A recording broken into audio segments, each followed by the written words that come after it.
শস্যে ফসলে মিশেছে আমাদেরই ঝরা ঘাম। আমরা ফসল ফলাই, আমাদের পথ পাম। আমরা খাটি কারখানায় মেহনতি ইনসান। আমরা গড়ি ইমারত, আমরাই ভাঙি ধান।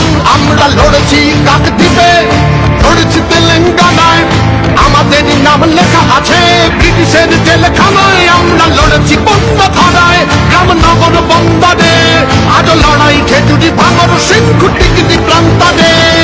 তুমিও সামিল হও, এই লড়াই তোমার বলো।